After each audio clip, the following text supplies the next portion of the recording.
जय हिंद प्यारे बच्चों।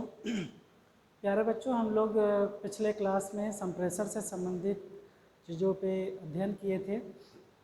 उसमें मैंने आप लोगों को बताया था कि संप्रेषण जो होता है वो अपने भावों, विचारों, सूचनाओं, तथ्यों को एक स्थान से दूसरे स्थान तक भेजने की प्रक्रिया को ही संप्रेषण कहा जाता है। ठीक है, तो आज वर्तमान समय की अगर बात किया जाए तो अगर किसी भी मनुष्य को या व्यक्ति को समझना है तो आप संप्रेषण के माध्यम से ही आप उसके नज़दीक जा सकते हैं, उसके विचारों को जान सकते हैं और आपस में एक अच्छा संबंध भी बनाने में कहीं ना कहीं संप्रेषण का बहुत बड़ा रोल होता है। और इसी के माध्यम से हमारे समाज में, हमारे वातावरण में एक दूसरे से लोगों के बीच में जो संबंध होता है वो और अच्छा या बेहतर बन सकता है अगर आपका संप्रेषण अच्छा है तो। ठीक है, तो संप्रेषण की क्यों आवश्यकता पड़ती है ये जानते हैं एवं महत्व। तो सबसे पहले विचारों के स्थानांतरण के लिए, ठीक है, तो विचारों का जब हम एक व्यक्ति से दूसरे व्यक्ति तक जब स्थानांतरण करते हैं तो हम ये पाते हैं कि वो जो स्थानांतरण है या जो सूचना का आदान प्रदान किया जा रहा है और उससे कहीं ना कहीं दूसरा व्यक्ति जो है वो बहुत कुछ सीख रहा है, समझ रहा है। तो इसलिए जब भी विचारों का, सूचनाओं का आदान प्रदान हो या स्थानांतरण हो तो वो संदेश जो होना चाहिए अच्छा होना चाहिए। सूचना जो होना चाहिए वो पॉजिटिव या सकारात्मक होना चाहिए, जिससे कि हमें एक दूसरे के बीच में भाईचारा या प्रेम, सौहार्दपूर्ण कहीं ना कहीं वो सूचनाएं होनी चाहिए। और कम्युनिकेशन भी जब हो तो कम्युनिकेशन में भी भाषा का जो प्रयोग होना चाहिए वो बहुत ही स्पष्ट होना चाहिए और बहुत ही संवेदनशील कहीं ना कहीं हमें शब्दों का चयन करना चाहिए। जब भी हम संप्रेषण करते हैं तो हमें सूचना का ही आदान प्रदान करते हैं, बिना सूचना के, बिना तथ्यों के, बिना किसी उद्देश्य का हम कहीं ना कहीं यह स्थानांतरण करते ही नहीं। कम्युनिकेशन का कह सकते हैं या संप्रेषण का स्थानांतरण नहीं करते हैं, उसके पीछे एक उद्देश्य होता है। जैसे अगर मैं कहूँ कि आज वर्तमान समय में जब भी हम किसी को फ़ोन लगाते हैं, बातचीत करते हैं, तो बातचीत करने के पीछे भी हमारा कुछ ना कुछ उद्देश्य होता है। बिना उद्देश्य का हम किसी से निरर्थक बातें नहीं करते हैं। ठीक है, तो जब भी टू वे कम्युनिकेशन होता है तो उसके पीछे क्या होता है, उद्देश्य छिपा रहता है और उद्देश्य से ही हम कहीं ना कहीं कम्युनिकेशन करते हैं। तो क्या होता है, विचारों का स्थानांतरण करने के लिए ही संप्रेषण किया जाता है। हमें जब भी हम फ़ोन लगाते हैं तो कोई सूचना होती है, कोई जानकारी होती है तो हम देने के लिए, बताने के लिए ही फ़ोन लगाते हैं, है कि नहीं। तो इसलिए कहीं ना कहीं क्या है, ये संप्रेषण स्थानांतरण के लिए किया जाता है। दूसरी चीज़, सामाजिक पारस्परिक प्रभाव के लिए किया जाता है। जैसे कि आप देखे होंगे कि अपने परिवेश या वातावरण में जो लोग रहते हैं वो जब एक दूसरे से बातचीत करते हैं तभी उनके बातों से ही कहीं ना कहीं या संप्रेषण से ही लोग एक दूसरे के नज़दीक आते हैं, पास आते हैं, उनके भावों को, विचारों को समझते हैं और समझ करके एक दोस्ती का भाव होता है, एक प्रेम का भाव होता है, एक ना सहानुभूति की भाव होती है। तब बातों के माध्यम से ही हमारा वहाँ पे एक समाज का निर्माण होता है और वो समाज हो सकता है आगे चल करके हमें बहुत अच्छे दोस्त बन जाएं ना। तो ये समाज में ही वो अंतःक्रिया की जाती है। और जैसा कि ये पॉइंट लिखा है, सामाजिक पारस्परिक प्रभाव देखने को मिलता है। जब भी ये भाव देखने को मिलेगा तो ये प्रतिक्रिया कहीं ना कहीं आती है। अच्छा, मैं जैसे एक उदाहरण के माध्यम से आपको बताऊं कि ये सामाजिक संप्रेषण कैसे होता है। आप देखे होंगे किसी भी विद्यालय में जब बच्चे अपना नाम लिखाते हैं तो जब पहली बार क्लास में आते हैं तो वो अलग अलग समाज, अलग अलग क्षेत्र या अलग अलग समुदाय से वो बच्चे आते हैं और कॉलेज में क्लासरूम में बैठते हैं। जब बैठते हैं तो एक दूसरे से बात करते हैं, बात का मतलब संप्रेषण करते हैं और संप्रेषण करने के पश्चात उसके विचारों को जानते हैं, उसके भावों को समझते हैं और धीरे धीरे एक समाज का निर्माण कर लेते हैं अपना। और वहीं से संप्रेषण करते करते दोस्त बना लेते हैं और एक दूसरे के साथ रहना, खेलना, कूदना, वो शारीरिक क्रियाएं कहीं ना कहीं, विद्यालय भी क्या है, एक समाज ही है ना जहाँ पर ये सारी क्रियाएं हम करते हैं। तो इस तरीके से कह सकते हैं कि सामाजिक पारस्परिक प्रभाव के लिए भी संप्रेषण जरूरी होता है। शिक्षा के लिए, छात्रों को पढ़ने के लिए जो भी पाठ्यक्रम से संबंधित पढ़ाई जाती हैं, बताई जाती हैं, सिखाई जाती हैं उनको, तो उसमें भी जब टीचर्स बताता है, क्योंकि वो ज्ञाता है, वो ज्ञान दे रहा है, सूचना दे रहा है, तो बच्चे ध्यानपूर्वक उसको क्या करते हैं, सुनते हैं। सुनने के पश्चात जो भी चीज़ें उनको नहीं समझ में आती है वो टीचर से अंतःक्रिया करता है, पूछता है और उसका ज्ञानार्जन किया जाता है। तो इस तरीके से शिक्षा के लिए भी देखेंगे तो संप्रेषण बहुत अच्छा माना जाता है। अगर जो टीचर कम्युनिकेशन बहुत अच्छा बच्चों के साथ नहीं कर पाता है, जैसे अगर कहें कि उसकी जो भाषा है वो उतनी अच्छी स्पष्ट नहीं है, तो बच्चे उस विषय में रुचि नहीं लेते हैं, उतना नहीं सीख पाते हैं या सीखने में रुचि नहीं लेते हैं, कहते हैं ये विषय बहुत टफ है। क्योंकि विषय टफ नहीं है, कोई भी विषय कठिन या सरल नहीं होता है। जब आप टीचर को समझ जाते हैं ना, आप टीचर की भाषा को समझते हैं, टीचर के संवेग को समझते हैं, भाव भंगिमा को समझते हैं, व्यवहार को समझते हैं, या कह सकते हैं कुल मिलाकर के आप टीचर के संप्रेषण को समझने लगते हैं, तब वो आपके लिए विषय क्या हो जाता है, सरल हो जाता है, आसान हो जाता है और आप उसमें रुचि लेते हैं और वो पाठ्यक्रम से संबंधित जो चीज़ें बताई जाती हैं वो आपके लिए लाभकारी या सीखने में आसानी हो जाती है। तो क्या है, शिक्षा के लिए भी संप्रेषण बहुत महत्वपूर्ण है। ठीक है प्यारे बच्चों, कहा जाता है जिस शिक्षक का संप्रेषण प्रभावशाली है उसका कक्षा का वातावरण या कक्षा में सीखने सिखाने की प्रक्रिया भी बहुत ज़्यादा प्रभावशाली ढंग से होती रहती है। अच्छा, इसमें शिक्षा के लिए आज वर्तमान समय में लोग उपयोग भी कर रहे हैं, जैसे यूट्यूब पे भी लोग बहुत सारे, जिसका कम्युनिकेशन अच्छा है, जिसकी बातें अच्छी हैं, लोग उसको आत्मसात कर रहे हैं ना, और उसके द्वारा सीख रहे हैं। लाखों कई लाखों बच्चे ऑनलाइन आकर के कहीं ना कहीं पढ़ रहे हैं, सीख रहे हैं, तो वो कम्युनिकेशन उसका अच्छा है, बोली अच्छी है, भाषा सरल है, जिसको वो कई जगहों पे पढ़ने के पश्चात, किताबों में पढ़ने के पश्चात उसको नहीं समझ में आया, लेकिन किसी टीचर्स के द्वारा वो बातें बहुत सरल स्वाभाविक रूप से बता दिया गया और उसको समझ में आ गया। ठीक है, टेलीविज़न पे भी वो सीख रहा है कि नहीं, रेडियो पे सीख रहा है, आज इंटरनेट के माध्यम से भी सीख रहा है। तो ये बहुत सारे साधन हैं शिक्षा में, कहीं ना कहीं वो उपयोग कर रहा है। दूरस्थ शिक्षा में देखिए, बच्चा दूर बैठा हुआ है, ऑनलाइन उसको पूरे वीडियो क्लासेस प्रोवाइड करा दिए गए हैं या पत्राचार के माध्यम से प्रोवाइड करा दिए गए हैं और वो बैठ करके घर पे ही सारी चीज़ें सीख रहा है। तो शिक्षा में कहीं ना कहीं संप्रेषण उसके द्वारा भी हो रहा है। आज शिक्षा में देखिए, बच्चे कोरोना काल में आप देखे होंगे तो टीचर्स पढ़ा रहा है मोबाइल के या लैपटॉप के माध्यम से, घर बैठ कर के ही संप्रेषण हो रहा है और उसी के माध्यम से वो सिखा रहा है, बता रहा है और बच्चे घर पे ही बैठ करके सीखे थे। तो कहीं ना कहीं शिक्षा में भी संप्रेषण का प्रयोग बहुत ज़्यादा हो जाता है। ठीक है, और दूसरी बात किया उसके बाद मनोरंजन के लिए। ठीक है, तो मनोरंजन वर्तमान समय में अगर देखे होंगे तो अधिकांश जो मनोरंजन है वो संप्रेषण पे ही डिपेंड है। जैसे एक बहुत मनोरंजन के रूप में अगर देखा जाए तो एक कपिल शर्मा शो आता है, जिसमें आप देखे होंगे वो क्या है, संप्रेषण, जो संप्रेषण करते हैं जिसकी वजह से लाखों लोग, करोड़ों लोग हंसते हैं, टीवी पे आकर के उनका बहुत अच्छे तरीके से लोग शो देखते हैं। और आप देखे होंगे कि उस शो की पॉपुलैरिटी इतनी ज़्यादा बढ़ गई है कि लोग उसको देखना चाहते हैं और घंटे भर देख करके उसका मनोरंजन प्राप्त करते हैं।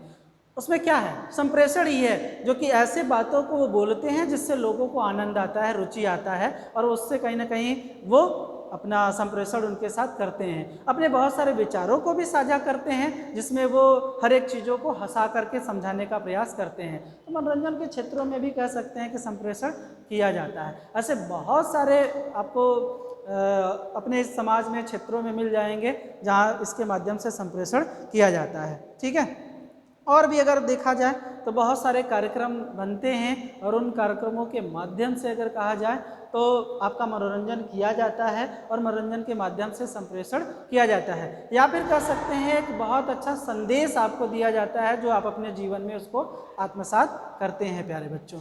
दूसरा है वैश्विक जानकारी के लिए संप्रेषण।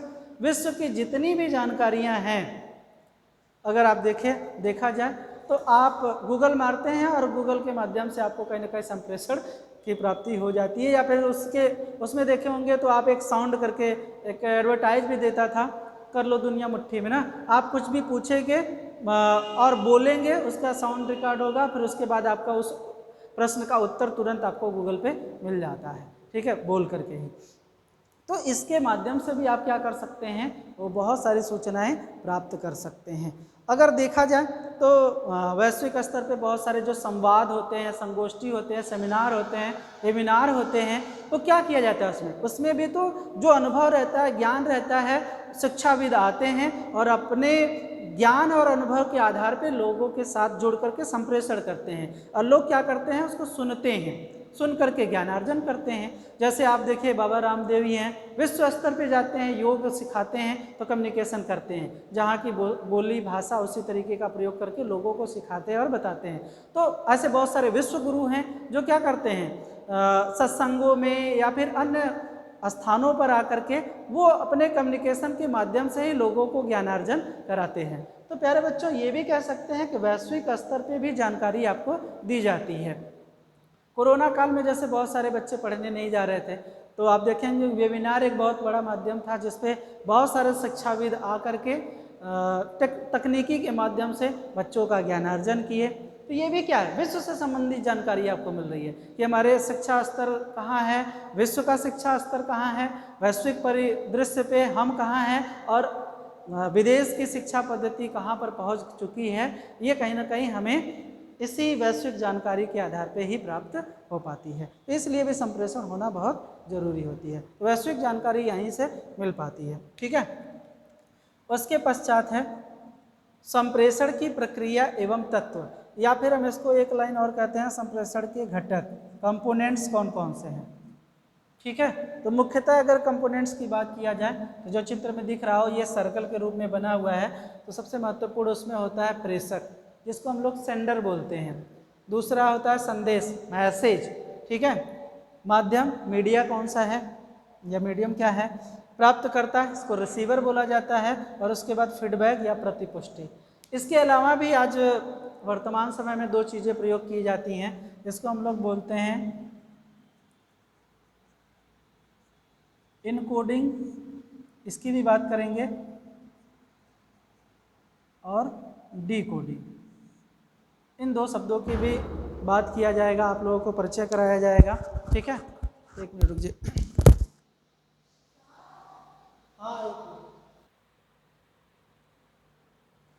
चलिए प्यारे बच्चों, ये डायग्राम पे बात कर रहे थे। तो जो ये सर्कल है, उसमें सर्कल में सबसे पहला जो तत्व आता है प्रेषक। ठीक है, तो संदेश प्रेषक व माध्यम की सफलता का जो मूल आधार होता है, उस मूल आधार को हम लोग या कह सकते हैं इसका मूल आधार होता है। और यह जो सामाजिक एक तरीके से कह सकते हैं संदेश है या प्रेषक के द्वारा जो भी भेजा जाता है सूचनाएं, वो सूचनाएं ऐसी होनी चाहिए जिससे कि आपस में प्रेम हो, सहानुभूति हो या सौहार्दपूर्णता होनी चाहिए। उसमें ऐसा संदेश ना हो जिसमें जातिवाद, भ्रष्टाचार, ठीक है, क्षेत्रवाद या फिर संप्रदायवाद या फिर राष्ट्र विरोधी जैसी संदेशों को सम्मिलित नहीं किया जाना चाहिए, बल्कि ऐसे संदेशों को सम्मिलित किया जाना चाहिए प्रेषक के द्वारा जिससे आपसी प्रेम या फिर आपसी सहयोग की भावना डेवलपमेंट होनी चाहिए। ठीक है, तो ये ध्यान में रखना चाहिए। जैसे आप लोग देखते होंगे कि आपके व्हाट्सएप पे, आजकल व्हाट्सएप पे देखे होंगे कि बहुत सारे ऐसे मैसेज आते हैं जो कि हर एक देखता हूँ कि जातियों से रिलेटेड, धर्मों से रिलेटेड बहुत सारे मैसेज आते हैं। और आप होता क्या ना कि बिना पढ़े या कह सकते हैं बिना समझे, बिना तथ्यों को जाने आप क्या करते हैं, एक जगह से दूसरे जगह तक उसको शेयर करते रहते हैं और उसको समझने का प्रयास नहीं करते हैं कि इसमें कितनी सच्चाई है और कितनी कहीं ना कहीं गलतियां हैं, और आप एक दूसरे को फॉरवर्ड करते रहते हैं, उसका मतलब नहीं समझते हैं। इसलिए प्रेषक को ये समझना चाहिए कि क्या वो संदेश सही है कि गलत है या भ्रामक है। कहीं ऐसा तो नहीं है कि ये संदेश भेजने से हमारे इन्वायरमेंट पे, हमारे समाज पे उसका बुरा प्रभाव पड़ेगा। तो ऐसे चीज़ों को समझना होगा। मैं देखता हूँ बहुत सारे लोग ऐसे भी होते हैं, कुछ बच्चे ऐसे भी हैं जो कि जैसे प्रेषक के पास क्या होता है कि आजकल व्हाट्सएप पे पता नहीं कहाँ से ऐसा मैसेज बनता है और बना भी लेते हैं लोग कि आएगा मैसेज कि आज अंबानी का जन्मदिन है जिसके उपलक्ष्य में जियो का 999 का रिचार्ज फ्री। तो अपने ग्रुपों में 15 लोगों को शेयर कीजिए, तब आपका रिचार्ज हो जाएगा। अब बच्चे पढ़े नहीं, उसको समझे नहीं कि क्या अंबानी 999 का रिचार्ज फ्री देगा, लगते हैं उसको तुरंत फॉरवर्ड करने दूसरे पे, 15 ग्रुपों में भेजेंगे और अंतिम में कुछ नहीं। एक आध मैसेज ऐसा भी आता है कि माँ संतोषी आज यहाँ पर दिखी हैं और किसी ने उस मैसेज को डिलीट कर दिया, ये मृत्यु हो गई। और अगर आप परिवार का कुशल चाहते हैं तो इसको 15 ग्रुपों में भेजो और कुछ समय पश्चात आपको अच्छी सूचनाएं मिलेंगी, और लोग लगते हैं भेजने। या फिर बहुत सारे सूचनाएं आप फॉरवर्ड करते हैं, इतना सोना मिलेगा उतना। मेरे कहने का बस इतना मतलब है कि प्रेषक को क्या होना चाहिए, ये समझना चाहिए कि जो संदेश है वो कैसा है, ठीक है, या जो हम संदेश दे रहे हैं प्राप्तकर्ता को ना या ग्राही को, वो किस प्रकार का है, ठीक है। तो कहीं ना कहीं प्रेषक को संप्रेषण बनाने के लिए या प्रभावी बनाने के लिए हमें ये ध्यान रखना होगा कि जो भी हम सूचनाएं दे रहे हैं या फिर जो विचारों का हम आदान प्रदान कर रहे हैं, क्या उससे हमारे समाज पे तो उसका बुरा प्रभाव नहीं पड़ रहा है, या फिर हम क्या ऐसा सूचना दें जिससे कि हमारा समाज, हमारा राष्ट्र, हमारा देश कहीं ना कहीं अच्छी जानकारी मिले, उससे अच्छी सूचनाएं मिले, उसके शब्दकोश में वृद्धि हो, अच्छी चीज़ों का वृद्धि हो या सकारात्मक दृष्टिकोण उत्पन्न हो, ऐसे सूचनाओं को कहीं ना कहीं प्रेषक को भेजना चाहिए। तो प्रेषक को सबसे पहले ये ध्यान रखना चाहिए कि जिसको हम भेज रहे हैं या जिसके लिए भेज रहे हैं, क्या वो उतना जानकार है कि नहीं है, या फिर वो अच्छे तरीके से उस मैसेज को समझ पाएगा कि नहीं समझ पाएगा, इसको भी जानना बहुत ज़रूरी होता है प्रेषक को। तो इसलिए बालकों की सबसे पहले आप प्रेषक को क्या समझना चाहिए, बालकों की बौद्धिक स्तर समझना चाहिए कि जिसको हम मैसेज भेज रहे हैं या संदेश बनाकर भेज रहे हैं उसका बौद्धिक स्तर क्या है, मानसिक स्तर क्या है, उसकी आयु क्या है, ये सारी चीज़ें आपको ध्यान में रखना होगा। और उसके साथ साथ अगर देखा जाए तो स्वयं का भी व्यक्तित्व निर्भर करता है। बहुत सारे समाज में आप देखे होंगे कि कुछ ऐसे व्यक्तित्व वाले हैं जो कि हमेशा नकारात्मक सोच रखते हैं, ठीक है। तो जब भी आप सूचनाओं का आदान प्रदान करें तो ऐसी चीज़ें, भ्रामक चीज़ें ना फैलाएं, ठीक। उसके साथ साथ पाठ्य योजना का आपको निर्माण पहले से कर लेना चाहिए कि हम जो भेजना चाहते हैं या जो सूचना देना चाहते हैं पहले उसकी प्लानिंग कर लें कि हमें बोलना क्या है, बताना क्या है, समझाना क्या है, उसको देना क्या चाहते हैं हम, है कि नहीं, क्या हम उद्देश्य की पूर्ति कर पा रहे हैं उसके कि नहीं कर पा रहे हैं, ये सारी चीज़ें ध्यान में रखनी चाहिए। तो इसके लिए विषय सामग्री का भी चयन कर लेना चाहिए, ठीक है, प्रेषक को, कि हम इस विषय पे कहीं ना कहीं उसको सूचना दे रहे हैं या जानकारी दे रहे हैं, ये भी आवश्यक होता है। उचित शिक्षण विधियों का भी चुनाव कर लेना चाहिए, क्योंकि ये बातें शिक्षक पे भी डिपेंड करती है कि शिक्षक जो भी बच्चों को देना चाहता है सूचना या जानकारी या विषय वस्तु से संबंधित, तो बिना प्लानिंग का वो बच्चों के सामने जानकारी नहीं दे सकता या सूचना नहीं दे सकता। वो अपने अनुभव के आधार पे कुछ चीज़ें बता सकता है, लेकिन अगर पहले से प्लानिंग नहीं किया है, अगर उसको उस पर 35 मिनट या 40 मिनट बोलने के लिए कह दिया जाए तो कुछ समय के पश्चात उसके जो शब्दकोश हैं या जो संप्रेषण है वो रुक जाएगा। तो इसलिए ये सारी चीज़ें ध्यान में रखनी चाहिए। कक्षा का वातावरण क्या है ये भी तय कर लेना होगा कि हमारे किस कक्षा को हम देना चाहते हैं, बताना चाहते हैं, ठीक है। यही पे एक उदाहरण मैं दूं, जैसे कलाम सर जब भी युवाओं के सबसे बड़े आइडियल जो माने जाते हैं स्वामी विवेकानंद और कलाम जी, ठीक है, कलाम जी जब भी बच्चों को संदेश देने जाते थे तो जो भी इन्वेंस किए रहते थे वो चीज़ें उनको बताना चाहते थे, समझाना चाहते थे। लेकिन वो जैसे कि मान लीजिए किसी ऐसे विद्यालय में चले गए जहाँ पर उससे इन्वेंस से कोई उनका लेना देना नहीं है, तो तुरंत अपने टॉपिक को चेंज कर देते थे कुछ मोटिवेशनल स्पीचों में, कि कुछ मोटिवेशनल स्पीच दे करके वो जो इन्वेंस किए थे उस पर बहुत ज़्यादा बात नहीं करते थे। तो संप्रेषणकर्ता को ये समझना पड़ेगा कि हम जहाँ पर ये संप्रेषण कर रहे हैं, सूचनाओं, भावनाओं, विचारों का आदान प्रदान कर रहे हैं, क्या उसको ग्रहण करने वाला उस स्तर का है, उस मानसिक स्तर का है, उसके बौद्धिक स्तर का है, अन्यथा वहाँ पर वो सूचनाएं देने का कोई मतलब नहीं निकलेगा। तो ये सारी खासियत कहीं ना कहीं होनी चाहिए। वर्तमान में शिक्षण को अगर देखा जाए ध्यान में रख करके तो प्रेषक का बहुत बड़ा रोल हो जाता है, भूमिका हो जाती है, और मूल जो आकांक्षाएं होती हैं वो प्रेषक से ही होती हैं, क्योंकि जो भी संप्रेषण करेगा, बताएगा, सूचना देगा, वो प्रेषक ही देगा। तो इसलिए क्या होना चाहिए, बौद्धिक स्तर का कहीं ना कहीं होना चाहिए। चलिए दूसरी बात कर लेते हैं संदेश का। देखिए संदेश संप्रेषण में ना एक उद्दीपक का काम करता है, स्टिमुलस जिसको हम लोग बोलते हैं, क्योंकि जिसका प्रेषक संदेश के माध्यम से ही भेजता है, और भेजने के लिए वो क्या करता है कि कुछ शब्दों का चयन करता है या कुछ चीज़ों को वो निर्मित करता है ना, जिसके माध्यम से वो क्या करता है, भेजता है संदेश को।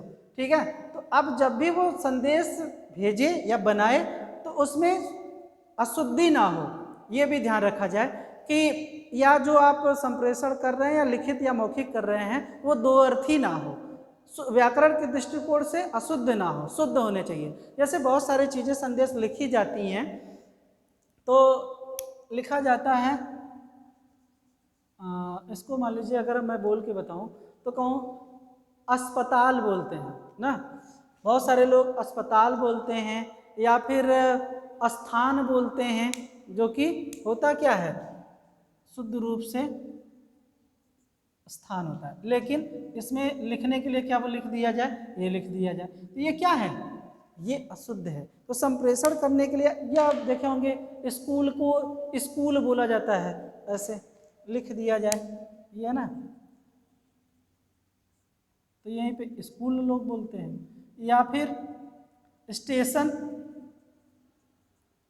स्टेशन लोग लिख देते हैं। तो ऐसे संदेश में आप गलतियां ना करें। भाषा जो हो वो कैसा होना चाहिए, शुद्ध होना चाहिए, सरल होना चाहिए, स्वाभाविक होना चाहिए, जिसके लिए भेज रहे हैं उसके लिए कठिन ना हो, अन्यथा उसको ग्रहण करने में समस्या होगी। तो संदेश ऐसा बनाना चाहिए। ठीक है, ये बात। तो संदेश को लिखते समय या बोलते समय इन सब बातों का ध्यान में रखना चाहिए। माध्यम, माध्यम की बात किया जाए तो जिनकी सहायता से हम अपने भावों को, विचारों को, सूचनाओं को एक स्थान से दूसरे स्थान तक भेजते हैं, वो क्या कहलाता है, माध्यम कहलाता है। ठीक है, जिनकी सहायता से हम भेजते हो। आज वर्तमान समय में तो बहुत सारे ऐसे साधन हैं या फिर माध्यम है जिसकी सहायता से हम क्या कर रहे हैं, कम्युनिकेशन कर रहे हैं। जैसे ये आपके सामने मोबाइल के द्वारा भी कम्युनिकेशन किया जा रहा है, कंप्यूटर के द्वारा भी कम्युनिकेशन किया जा रहा है, इंटरनेट के द्वारा भी किया जा रहा है, Facebook, WhatsApp, Twitter, Instagram, Telegram ना, ऐसे बहुत सारे फैक्स मशीन, ऐसे बहुत सारे तकनीकी माध्यम हैं जिसके द्वारा आजकल सूचनाओं का आदान प्रदान किया जा रहा है वर्तमान समय में। ठीक है, और आज देखा जाए तो इसकी उपयोगिता धीरे धीरे बढ़ती ही चली गई है। टेलीविज़न भी है, ट्रांजिस्टर भी है, इन सब के माध्यम से भी क्या किया जा रहा है, सूचनाओं का आदान प्रदान किया जाता है। जैसे टेलीविज़न पे भी देखे होंगे कि बहुत सारे प्रोग्राम बनते हैं शिक्षा से संबंधित, और जो शिक्षाविद होता है वो आकर के उससे संबंधित बातों को रखता है। अगर आपकी जो भी समस्याएं हैं, आप फ़ोन लगा करके आप कहीं ना कहीं उससे संबंधित चीज़ें पूछ सकते हैं। तो ये प्रोग्रामिंग होता है, प्रोग्राम बन के वो उसके माध्यम से कहीं ना कहीं प्रदर्शित करता है, और संप्रेषण यहाँ से संदेश को क्या करता है, ग्रहण करता है इसके माध्यम से। तो आज YouTube बहुत बड़ा माध्यम है, आपको कुछ भी जानकारी चाहिए, आपको कुछ भी सूचनाएं चाहिए, आप तुरंत गूगल पे जाते हैं, तुरंत YouTube पे जाते हैं और हर एक चीज़ों का समाधान आप खोज डालते हैं। तो मोबाइल में भी आपके क्या है, सारी समस्याओं का समाधान है। तो ये माध्यम है जिसकी सहायता से संप्रेषण किया जा रहा है प्यारे बच्चों। इसको हम कई नामों से जानते हैं, इसको ग्राही भी बोलते हैं, अंग्रेजी में रिसीवर भी बोलते हैं, प्राप्तकर्ता भी बोलते हैं, और अचीवर भी बोलते हैं इसको ना। और अगर नाम देखा जाए तो ग्रहणकर्ता के नाम से भी इसको पुकारा जाता है। ठीक है, संप्रेषण की जो पूरी प्रक्रिया होती है वो इसी पे डिपेंड होती है, ये बात ध्यान रखिएगा। अगर प्राप्तकर्ता ना हो तो आप जितने भी संदेश या माध्यम अपना लीजिए, जब कोई उस संदेश को सुनने वाला ही नहीं होगा तो आप संदेश भेजेंगे किसको। ठीक है, तो प्रेषक जो भी चीज़ें अपनाता है वो किसके लिए अपनाता है, वो इसी प्राप्तकर्ता के लिए अपनाता है, वो सारी चीज़ें किया करता है। तो जब भी आप ध्यान रखिए कि जब भी हम कोई सूचना बनाएं या फिर संप्रेषण करें तो उसके किसके, प्राप्तकर्ता के या फिर ग्राही को ध्यान में रख करके हमें संप्रेषण करना चाहिए। ये कितना समझदार है, या फिर ये कितने सूचनाओं को ग्रहण कर पा रहा है, इसकी बौद्धिक स्तर क्या है, इसका आयु क्या है ना, और इसकी योग्यता क्या है। इसी पे डिपेंड करेगा आपका मैसेज और इसी पे डिपेंड करेगा माध्यम। हम बहुत सारी बातें बता रहे हैं, बोल रहे हैं, या फिर बच्चों को ज्ञान दे रहे हैं, लेकिन उनके स्तर का नहीं है, मतलब रिसीवर के स्तर का नहीं है, तो आपका पूरा का पूरा जो संप्रेषण है वो व्यर्थ हो जाएगा। ठीक है, जैसे मैंने उदाहरण दिया ना कि एक बार कलाम जी जौनपुर ज़िले में आए थे, जहाँ पर उन्होंने एक इन्वेंस किया था, उस पर उनका था कि हम आए और लोगों को बताएं कि ये खोजा गया है जो आने वाले बच्चों के लिए, आने वाले पीढ़ी के लिए बहुत ज़्यादा लाभकारी होगा, या फिर हमारे भारत के लिए बहुत ज़्यादा लाभकारी होगा। लेकिन वहाँ की जो जनता थी वो उन बातों को समझना ही नहीं चाहती थी। उन्होंने देखा कि हमारे बातों पे बहुत ज़्यादा रुचि लोग नहीं ले रहे हैं, तो वो तुरंत क्या किए, या फिर उनकी समझ नहीं है, रिसीवर उतना रिसीव नहीं कर पा रहा है ना, तो उन्होंने अपने बातों को तुरंत क्या किया, मोड़ दिया। मोड़ने के पश्चात तुरंत ऐसे सामान्य सी बेसिक सी जानकारियाँ बताने लगे या देने लगे शिक्षा से रिलेटेड, जो लोग आए दिन सुनना चाहते हैं। तो डिपेंड किस पे करता है, इसी पे डिपेंड करता है कि प्रेषक कैसा संदेश देगा। ठीक है, तो बहुत कुछ निर्भर करता है। जब शिक्षक क्लास में कहीं ना कहीं संप्रेषण करता है, तो संप्रेषण के दौरान बीच बीच में वो अंतःक्रिया भी करता है, प्रश्न भी पूछता है। उससे शिक्षक को ये पता चलता है कि जो रिसीवर है उसने कितना सीखा और कितना अभी सीखना बाकी है। अगर जिस मेथड से वो सिखा रहा है प्रेषक, अगर रिसीवर उतने अच्छे तरीके से नहीं सीख पा रहा है, तो प्रेषक को क्या करना चाहिए या टीचर को क्या करना चाहिए, तुरंत अपने मेथड में चेंजिंग कर देना चाहिए, क्योंकि हम इसी के लिए आए हैं, सिखाने के लिए। और ये जिस मेथड से हम सिखा रहे हैं वो सीख ही नहीं रहा है, समझ ही नहीं पा रहा है, और उसका अचीवमेंट जो है वो कम है। तो हम क्या करेंगे, अपने मेथड में तुरंत चेंजिंग कर देंगे, और विधि में जब चेंजिंग करेंगे तो उसको उस माध्यम से सिखाएं जिससे वो ज़्यादातर सीख पा रहा है। ठीक है, तो तमाम विधियां हैं, और उन विधियों का प्रयोग करके टीचर क्या करेगा, बच्चों को सिखाने का प्रयास करेगा।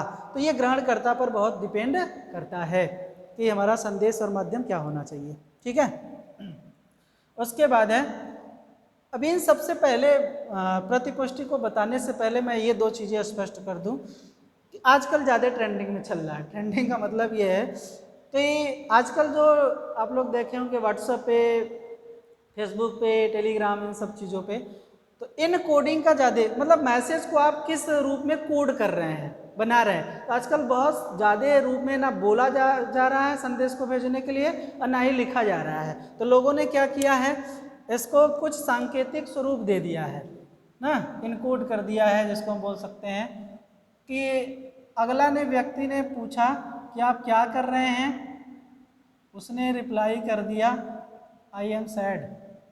ठीक है, ये रो रहा है, दुखी है, ऐसा चित्र भेज दिया। उसके पश्चात रिप्लाई फिर यहाँ आया, अगला क्या किया, हंसने लगा।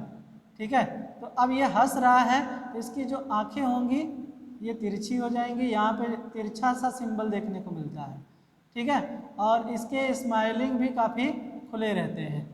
मुझे आइकन ये बनाने नहीं आ रहा है, लेकिन इसे में जो ये छोटे छोटे आइकन बने रहते हैं ना, इमोजी टाइप के, ऐसे टाइप के कई प्रकार के बने रहते हैं। तो आप उसी के माध्यम से क्या करते हैं, इनकोड करते हैं उसको ना, इनकोडिंग करके भेजते हैं कि हम ये कर रहे हैं। मैसेज बहुत ज़्यादा अब लिखा नहीं जाएगा ना, उसको क्या किया जाएगा, इसी रूप में से भेज दिया जाएगा इन्हीं को।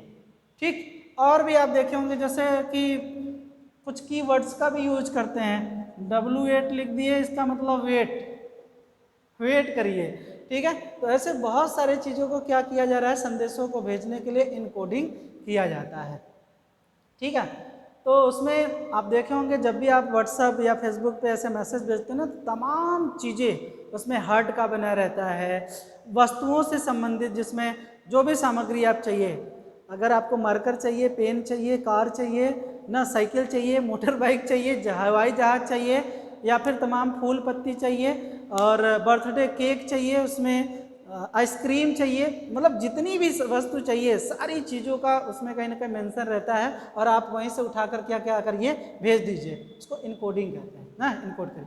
और अगला जो व्यक्ति क्या करेगा, उसको खोल करके समझेगा, पढ़ेगा, इसका मतलब उसको क्या कर रहा है, वो डिकोडिंग कर रहा है, समझ रहा है कि क्या भेजा गया है। डिकोड उसी को कहते हैं कि जो इनकोडिंग किया गया, भेजा गया, उसके पश्चात जो उसको पढ़ ले, पढ़ के समझ करके उसको डिकोड, पढ़ ले तो मतलब डिकोड कर रहा है, ठीक है। और डिकोड करने के पश्चात तुरंत वो क्या करता है, प्रतिपुष्टि करता है कि अच्छा तुम मुझे ये भेजे हो, मतलब तुम ये कर रहे हो, क्यों सैड हो ना। फिर उसके पश्चात आपको क्या करेगा, वो कुछ आइसक्रीम भेजेगा ना, या फिर बहुत सारे लोग, मुझे आइसक्रीम बनाने नहीं आ रहा है,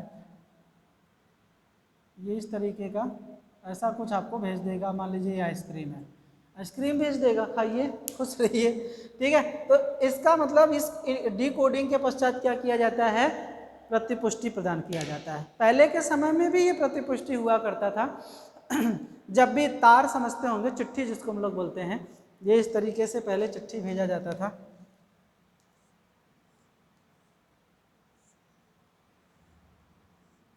हाँ, ये इस तरीके से चिट्ठी हुआ करता था। तो पहले के समय में जैसे दूर दराज कोई व्यक्ति रहता था घर का, तो उसको जो घर में सबसे पढ़ा लिखा व्यक्ति रहता था वही क्या करता था, लिखता था।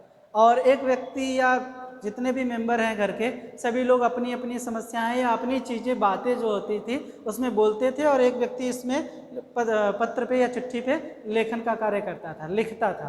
अब ये जब ये चिट्ठी पोस्ट ऑफिस के द्वारा वहाँ पर जाती थी तो उसको क्या करता था, वो पढ़ता था। वो पढ़ता था मतलब इसको क्या कर रहा है, इनकोडिंग कर रहा है ना, पढ़ रहा है। और पढ़ने के पश्चात वो उसको क्या करता था, फिर से कुछ समय के पश्चात वो भी तार लगाता था या चिट्ठी लगाता था, तो उसी का क्या करता था, फीडबैक देता था। जैसे पहले लिखा जाता था कि यहाँ पे सब कुशल मंगल है, आशा करता हूँ कि वहाँ पे भी सब कुशल मंगल होगा, ठीक है, ऐसे संबोधन करता था। फिर उसके पश्चात उसमें तमाम बातें लिखी जाती थी। तो यहाँ पे भी क्या करता था, जब चिट्ठी दोबारा वहाँ से भेजी जा रही है तो वहाँ भी करते हैं, यहाँ पे मैं ठीक हूँ, ठीक है, और वहाँ मैं पत्र पाया, उसमें मैं इतना पैसा लगा रहा हूँ या रुपया लगा रहा हूँ, यहाँ से जो भी दिक्कतें हैं, समस्याएं हैं, उनको समाधान हो जाएगा। मैंने उसके शादी में उपस्थित नहीं हो पाया, फलाने की शादी हो गई, ये बहुत सारी चीज़ें, बातें कहीं ना कहीं इसमें लिखी जाती थी। तो आप क्या कर रहे हैं, ये प्रतिपुष्टि दे रहे हैं, तुरंत पढ़ते चले जाते हैं और आप प्रतिपुष्टि भी देते चले जाते हैं। जो भी सूचनाएं लिखी रहती हैं उस चिट्ठी में, सूचनाएं पढ़ते हैं, फिर उसके बाद ठीक है, अच्छा, बहुत अच्छा, मतलब स्माइलिंग भी करते हैं, सकारात्मक नकारात्मक जितने प्रकार का ये फीडबैक होता है आप कहीं ना कहीं उसमें देते चले जाते हैं, ठीक है। तो इसका भी होना बहुत ज़रूरी है। अगर क्लास में बात किया जाए तो टीचर मान लीजिए पढ़ा रहा है, शिक्षण का कार्य कर रहा है, और बच्चों का बीच बीच में प्रतिपुष्टि होना भी बहुत ज़रूरी है। जैसे टीचर पूछता है, समझ में आया, हाँ सर समझ में आ गया, ये क्या है, ठीक है कहना, समझ में आ गया सर, ये कहना क्या है, टीचर के लिए फीडबैक है। अगर ये फीडबैक ना मिले तो शायद वो उतना अच्छा संप्रेषण ना कर पाए, तो बीच बीच में ये भी होना बहुत ज़रूरी होता है, ठीक है, प्रतिपुष्टि। या फिर टीचर मान लीजिए पढ़ाने के पश्चात कुछ बोध प्रश्न पूछ ले कि चलो अच्छा बताओ, जो पढ़ाएं उसमें से ये प्रश्न है, बताओ तो इसका उत्तर। अब क्या किया गया, जब उसका उत्तर आपको मिला तो आपने ये देख लिया कि उसने, जो ग्राही था, उसने बहुत अच्छे तरीके से रिसीव किया हुआ है मेरे द्वारा जो संदेश दिया गया, जो सूचना दिया गया। तो अब आप कह देते हैं बहुत अच्छा, बैठ जाओ। तो आपने जो बहुत अच्छा कहा वही क्या है, उसके लिए प्रतिपुष्टि है, फीडबैक है, ठीक है, फीडबैक दे करके आपने उसको बैठा दिया। तो ये भी होना क्लासरूम में या शिक्षण के दौरान ये होना बहुत ज़रूरी होता है प्यारे बच्चों। अगर ये होता है तभी शिक्षण क्या माना जाता है, प्रभावशाली माना जाता है, ठीक है। तो ये था कुछ संप्रेषण से संबंधित बातें जो आप लोगों को आई होप समझ में आया होगा कि संप्रेषण क्या है, ठीक। अब मैं आपको जब भी क्लास लूँगा तो संप्रेषण के कितने प्रकार होते हैं हम उस पर चर्चा करेंगे, संप्रेषण के क्या सिद्धांत होते हैं, संप्रेषण के प्रभावित तरीके कौन हैं, और संप्रेषण में कौन कौन सी बाधाएं उत्पन्न होती हैं, ये टॉपिक पे हम लोग चर्चा करेंगे। तो आज के लिए इतना ही। आई होप आप लोगों को ये क्लास बहुत अच्छा लगा होगा। धन्यवाद।